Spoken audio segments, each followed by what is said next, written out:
अस्सलाम वालेकुम। कैसे हैं स्टूडेंट्स? तो गाइस ये सेक्शन है हमारा 3.5 इम्प्लिसिट डिफरेंशिएशन। तो स्टार्ट करते हैं क्वेश्चन नंबर 24 से। ठीक है, तो क्वेश्चन नंबर 24 में मेरे पास y sec x x and y।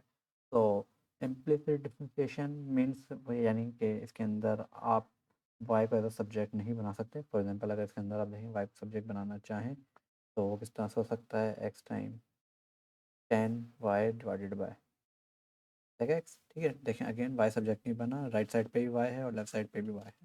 तो इस तरह की इक्वेशन जिसके अंदर आप y को अलग ना कर सकें, यानी लेफ़्ट साइड पर नहीं भेज सकते, y को सब्जेक्ट नहीं बना सकते, तो इस तरह की इक्वेशन इम्प्लिसिट इक्वेशंस कहलाती हैं। ठीक है, सो वैसे तो इसका डेरिवेटिव लेना आसान है। ठीक है, बजाय ये कि हम इम्प्लिसिट जो इक्वेशन है उसको एक्सप्लिसिट बनाएं, ये है कि हम डायरेक्ट इसका डेरिवेटिव ले लेते हैं। तो 24 का मैं डेरिवेटिव लेता हूँ। इसमें मुझे आपको दिख रहा है कि ये प्रोडक्ट रूल लगेगा, ये u है, ये आपके पास v है, अगेन ये u और ये आपके पास v। तो डेरिवेटिव लिया मैंने, तो ये आपके पास हो गया है u। v का डेरिवेटिव, sec का डेरिवेटिव क्या होता है आपके पास, sec x tan x। ठीक है, u v का डेरिवेटिव प्लस v u का डेरिवेटिव जो कि हो जाएगा 1 dy अपॉन dx। ठीक है, इजिकल्स टू फिर u tan का डेरिवेटिव क्या होता है आपके पास, sec स्क्वायर। ठीक है, फिर एंगल का derivative d y upon d x. ठीक है, फिर वी बेसिकली आपके पास है 10y। ओके, एक्स का डेरिवेटिव 1 हो गया। ठीक है गाइस, इसके अंदर अब मैं d y upon d x को लेफ्ट साइड पे ले लेता हूँ, बाकी सबको राइट साइड पे ले जाता हूँ। तो ये आपके पास हो जाएगा sec x d y over d x. ठीक है, तो ये प्लस है, ये टर्म यहाँ प्लस है, लेफ्ट साइड पर आगे माइनस हो जाएगी, minus x time sec square y d y over d x. ठीक है, इजिकल्स टू ये आपके पास है 10y minus y time sec x 10x। ठीक है गाइस, तो यहाँ से अगर आप देखें तो d y over d x को आप कॉमन ले सकते हैं, तो आपके पास जो बच जाएगा वो हो जाएगा sec x minus x time sec square y is equals to 10y minus का y time sec x 10x। ठीक है गाइस, तो ये मल्टीप्लाई हो रहा है, डिवाइड हो जाएगा, d y upon d x is equals to 10y minus y time sec x 10x divided by sec x minus x time sec square y. तो इस तरह से आपने इसका डेरिवेटिव कंप्लीट कर लिया, ये आपके पास सोल्यूशन आ गया है। तो गाइज बेसिकली क्वेश्चंस के अंदर आपको जो रिक्वायर्ड है वो है d x over d y, और हमने फाइंड कर लिया है d y over d x. No problem, आप जब इसको करें तो आप with respect to y derivative कर लिएगा, तो ये कि स्विच हो जाएगा रोल, कि जब वाई का डेरिवेटिव, फॉर एग्जांपल मैं सिंपल एक डेरिवेटिव लेके दिखा देता हूँ विद रिस्पेक्ट टू वाई। जब आप इसको डिफ्रेंशिएट करेंगे विद रिस्पेक्ट टू वाई तो हो जाएगा वाई यू वी का डेरिवेटिव sec x, और फिर यहाँ पे आप क्या लिखेंगे, d x upon d y, क्योंकि इसको आप वाई के रिस्पेक्ट से डेरिवेटिव कर रहे हैं। फिर इसी तरह बस sec x और वाई का डेरिवेटिव आपके पास हो जाएगा 1। सेम ईयर राइट साइड पे भी आप ऐसे ही करेंगे, यू यू आपके पास है x और आपके पास हो जाएगा 10। वाई का डेरिवेटिव क्या हो जाएगा आपके पास, sec स्क्वायर ऑफ वाई। ठीक है, फिर प्लस 10y, और फिर जब आप एक्स का डेरिवेटिव करेंगे जो 1, और फिर आप लिख देंगे एक्स अपॉन डी वाई, और फिर इसी तरह से आप सब्जेक्ट बना लेंगे तो आप d x over d y find out कर सकते हैं। यहाँ हमने फाइंड आउट किया है डी वाई और डी एक्स। तो नेक्स्ट क्वेश्चन में देखें, find the value of y prime prime prime and triple prime and third derivative आपने फाइंड आउट करना है, ठीक है। When x is equals to where x is equals to 1। So differentiate करते हैं विद रिस्पेक्ट टू एक्स। तो ये हो जाएगा आपके पास जो इक्वेशन है आपके पास बेसिकली ये हो जाएगी 2x प्लस यहाँ पर आपको मालूम है यू इंटू वी लग जाएगा, ये आपके पास u हो गया और ये आपके पास ये हो गया u v का डेरिवेटिव, सही है, प्लस v u का डेरिवेटिव ए प्लस 3 y² y का डेरिवेटिव और फिर dy अपॉन dx, सही है, विच इज़ इक्वल्स टू 0 क्योंकि कांस्टेंट का डेरिवेटिव 0 होता है। ये तो आपके पास एक दफ़ा डेरिवेटिव आ गया, सही है। अब हम निकालते हैं दूसरा डेरिवेटिव, ठीक है। तो अगर मैं चाहूँ तो यहाँ से कॉमन भी ले सकता हूँ, डी वाई को सब्जेक्ट बना लेता हूँ, बट फिर मुझे ना क्वेश्चन टूल लगाना पड़ेगा। सो मैं क्वेश्चन टूल से बचने के लिए मैं ऐसा करता हूँ कि मैं इसी के ऊपर ही दोबारा से अगेन डेरिवेटिव कर लेता हूँ, अगेन डिफ्रेंशिएट कर देता हूँ इसे विद रिस्पेक्ट टू एक्स। तो ये बेसिकली आपके पास क्या हो जाएगा 2, क्योंकि एक्स का डेरिवेटिव आपके पास हो गया 1 विच इज इक्वल्स टू ये था एक्स टाइम वाई प्राइम। तो यहाँ पर मैं लिख दूँगा u वी का डेरिवेटिव आपके पास डबल प्राइम हो जाएगा, ठीक है, वी का डेरिवेटिव प्लस वी यू का डेरिवेटिव आपके पास हो जाएगा 1, फिर प्लस वाई का डेरिवेटिव आपके पास जो कि 1, फिर आपके पास हो गया वाई प्राइम, तो वाई का डेरिवेटिव लिखना पड़ेगा ना आपको, d y upon d x हो जाएगा, ठीक है, फिर प्लस 3 जो है वो कांस्टेंट है। अब यहाँ पर फिर से हम लेते हैं, ये आपके पास हो जाएगा यू वी का डेरिवेटिव जो कि वाई डबल प्राइम हो जाएगा, फिर प्लस वी यू का डेरिवेटिव कितना हो जाएगा 2y d y upon d x equals to 0। और थोड़ा सा सिंप्लीफाई करते हैं इसे, तो ताकि ये आपके पास हो जाए, जो ये हो गया आपके पास 2 time plus x time y double prime plus ये आपके पास हो गया वाई प्राइम प्लस और ये आपके पास हो गया है वाई प्राइम, ठीक है, ओके, फिर प्लस 3 टाइम ओके ये हो गया y² Y double prime plus ये आपके पास वाई प्राइम और ये भी आपके पास वाई प्राइम, तो ये हो गया 2y वाई प्राइम का स्क्वायर इज इक्वल्स टू 0 के। और अगर देखने जाए तो ये आपके पास हो गए हैं वाई प्राइम और वाई प्राइम, तो 2y प्राइम हो गया, मैं चाहूँ तो इसको यहीं पे लिख देता हूँ 2y प्राइम, ये वाई प्राइम और ये वाई प्राइम ऐड करके मैंने 2y प्राइम लिख दिया, ठीक है। अब अगेन मुझे थर्ड डेरिवेटिव जाना है, तो मैं इसका दोबारा से डेरिवेटिव कर लेता हूँ। तो 2 का डेरिवेटिव तो हो गया 0, अगेन यू का डेरिवेटिव यू वी का डेरिवेटिव प्लस वी यू का derivative plus 2 time y prime है, तो इसका सेकंड डेरिवेटिव आपके पास हो जाएगा, ठीक है, अगेन 3 यहाँ पर देखें ये हो गया आपके पास u और v का डेरिवेटिव प्लस v जो कि सेकंड डेरिवेटिव होगा v u का डेरिवेटिव वाई प्राइम, ठीक है, फिर प्लस 2 यहाँ पे देख लेते हैं u, सही है, वी का डेरिवेटिव क्या हो जाएगा आपके पास 2 टाइम पहले पावर मल्टीप्लाई हो जाएगी और पावर में 1 लेस हो जाएगा, ठीक है, और फिर उसके बॉक्स का डेरिवेटिव यानी वाई डबल प्राइम हो जाएगा, फिर प्लस वी वी जो है आपके पास वी यू का डेरिवेटिव जो कि वाई प्राइम हो जाएगा,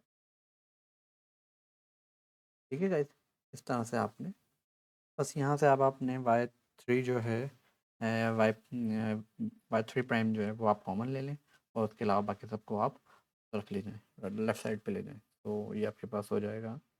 यहाँ से अगर मैं y प्राइम कॉमन लेना चाहूँ तो y ट्रिपल प्राइम मैंने अगर कॉमन लेता हूँ तो ये हो जाएगा x टाइम फिर प्लस, ओके, ये हो जाएगा 3 टाइम वाई स्क्वायर। ठीक है गाइस, ओके। और तो मेरा ख्याल है कहीं पे भी ये 3 प्राइम नहीं है। सही है, तो इज इक्वल्स टू,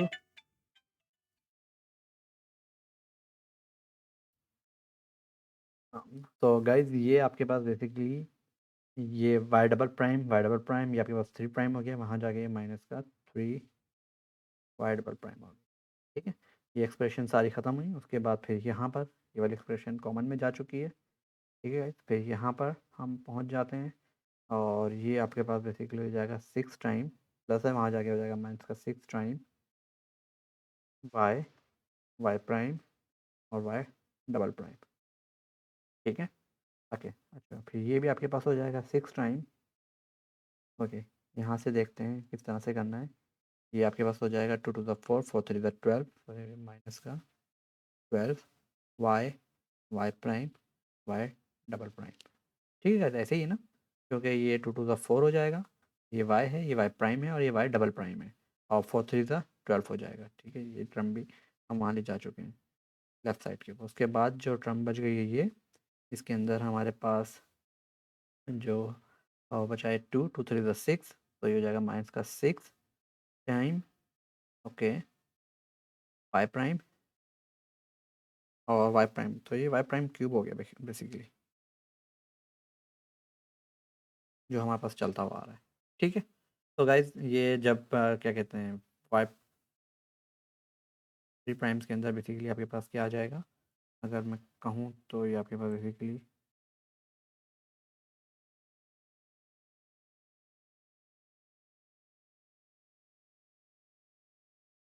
ये मैंने इसको कॉपी पेस्ट कर दिया वापसी से।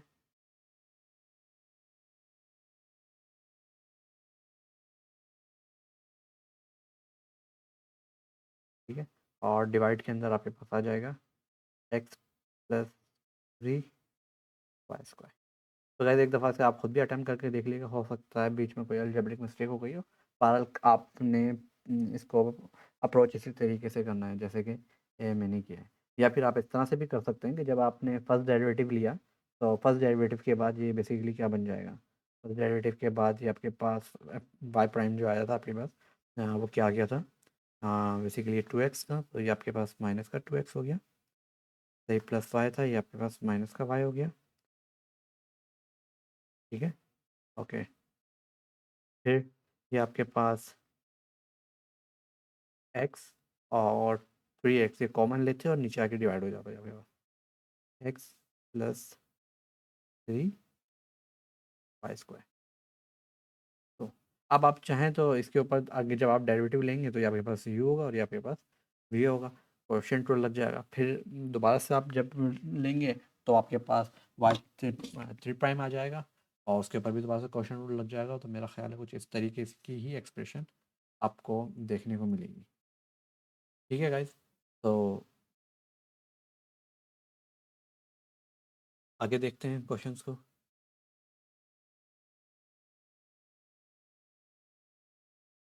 तो जी स्टूडेंट, इसका जो डेरिवेटिव है d/dx sine inverse of x, ये बेसिकली होता है 1/√1 माइनस एक्स स्क्वायर, यही होता है इसका derivative. Okay, let me check. यहाँ इसका डेरिवेटिव जब हम लेंगे dy/dx, तो साइन इनवर्स का डेरिवेटिव हो जाएगा 1/√1 माइनस जो भी एंगल में है उसका स्क्वायर, और फिर शायद उसके बॉक्स का डेरिवेटिव जो कि आपके पास हो जाएगा 2 टाइम 1 प्लस, और कांस्टेंट का डेरिवेटिव 0 1, क्योंकि यहाँ पे कांस्टेंट है उसका डेरिवेटिव 0 हो जाएगा। तो बेसिकली डेरिवेटिव ले लिया है, बट वो कह रहे हैं सिंप्लीफाई कर लें इसे थोड़ा सा, और तो हम इसे थोड़ा बहुत जितना सिंप्लीफाई कर सकते हैं फिर कर लेते हैं। तो ये बेसिकली आपके पास हो गया है 1 - 4x² प्लस, आइडेंटिटी यूज़ कर ली मैंने, square plus b square plus 2ab plus 2 time 2x, 2 time 2x ab। ठीक है गाइज, और हमारे ऊपर तो आपके पास 2 ही है। आपके पास कितना हो गया 2 time 1 minus 4x² minus 1 minus का 4x 1 से 1 कैंसिल हुआ और आपके पास जो आ गया है वो आपके पास आ गया 2 टाइम ओके। यहाँ से अगर आप चाहें तो 4 कॉमन ले लें, 4 कॉमन ले लेंगे तो ये हो जाएगा आपके पास माइनस का x² और माइनस का x। ठीक है गाइस, और 4 से रूट कैंसिल ख़त्म करके ये आपके पास है 2/2 टाइम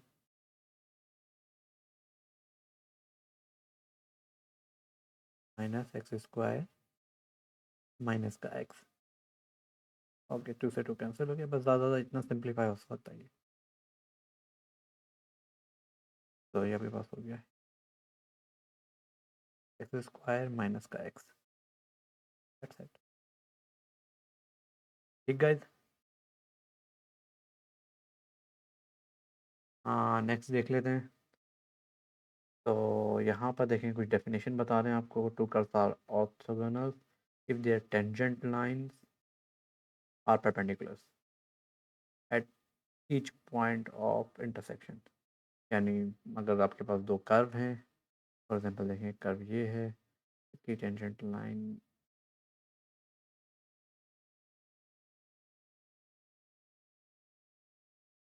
हमें लेंगे टेंजेंट लाइन, ठीक है। एक टेंजेंट लाइन मैं इस तरह से बना लेता हूँ, ये दोनों परपेंडिकुलर हैं परपेंडिकुलर। और एक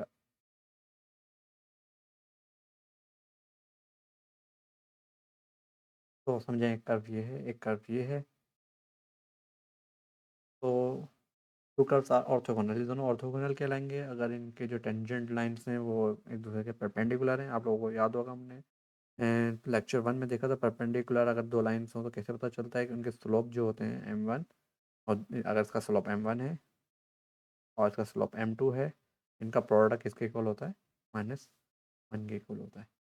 ठीक है गाइस, तो इस पॉइंट के ऊपर ये परपेंडिकुलर।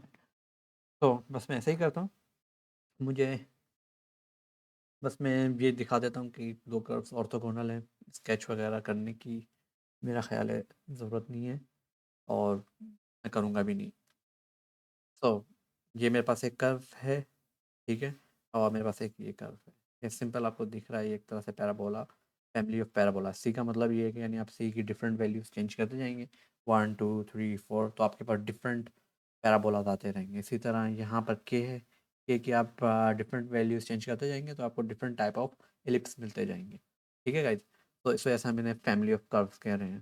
तो अभी सॉल्व करते हैं। मैं इसका m1 कह देता हूँ और इसको जब मैं डेरिवेटिव लेता हूँ तो ये बेसिकली हो जाएगा आपके पास 2 टाइम cx। ठीक है गाइज, तो दूसरा इसको मैं इसके लिए m2 का वाई प्राइम जो है वाई प्राइम को, इसके वाई प्राइम को मैं m2 कह दूंगा। ठीक है,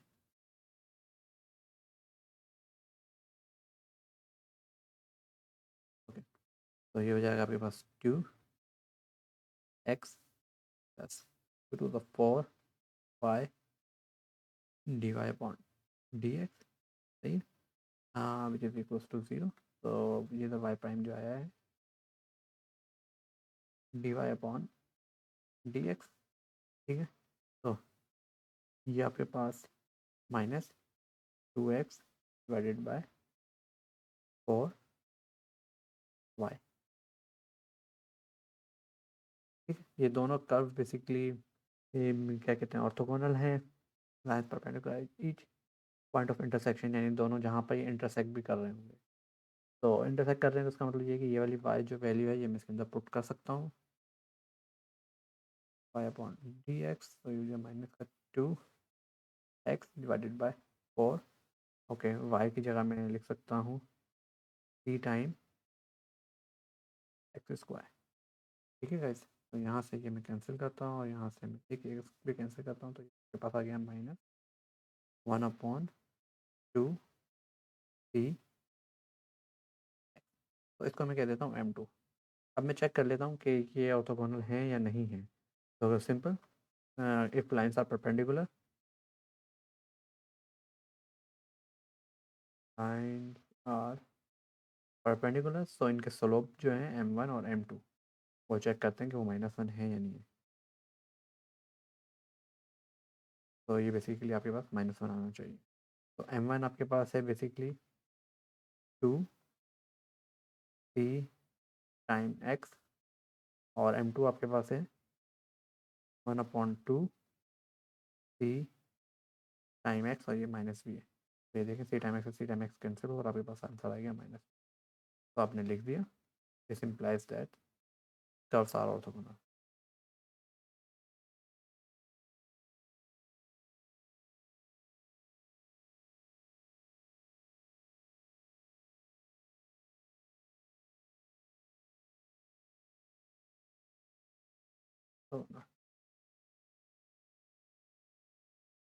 ऑर्थोगोनल, ठीक है। और ये कब होंगे? जब आपके पास c does not equals to 0, क्योंकि आपको बताना है ना। ये देखें, अगर c 0 हो जाएगा तो ये आपके पास इन्फिनिटी हो जाएगा, इस वजह से, ठीक है। तो इस तरह से आपने बता दिया कर्व जो है आपके पास ऑर्थोगोनल। अगर c 0 होगा तो ये आपके पास y प्राइम जो है ये क्या हो जाएगा? y प्राइम आपके पास, अगर c आपके पास 0 हो जाए, मतलब मैं यहाँ पे करता हूँ, if c is equals to 0, तो y प्राइम आपके पास क्या हो जाएगा? जिसे मैं m1 कह रहा हूँ, 0 हो जाएगा। इसका मतलब आपके पास हॉरिजॉन्टल लाइन आ जाएगा, टेंजेंट इज हॉरिजॉन्टल। इसी तरह अगर c यहाँ पर 0 होगा तो m2 क्या हो जाएगा आपके पास? y प्राइम जो है m2 वो बेसिकली इन्फिनिटी हो जाएगा, यानी वो वर्टिकल होगा। आप देख सकते हैं कि एक तरह से यहाँ पर भी एक हॉरिजॉन्टल एक वर्टिकल है, तो ये भी आपके पास क्या कहते हैं, परपेंडिकुलर है। ये दोनों लाइंस भी आपके पास परपेंडिकुलर है, ठीक है गाइस। इस तरह से भी आप चीज़ों को देख सकते हैं, और किस पॉइंट पर हैं वो भी आप इजीली फाइंड आउट कर सकते हैं, ठीक है। और आप अपने हिसाब से देखिएगा कि आपको कौन से सवाल चैलेंजिंग लग रहे हैं, जो आप लोग उन्हें करने की कोशिश करें। अगर वो आपसे नहीं होते हैं तो फिर आप मुझसे हेल्प ले सकते हैं।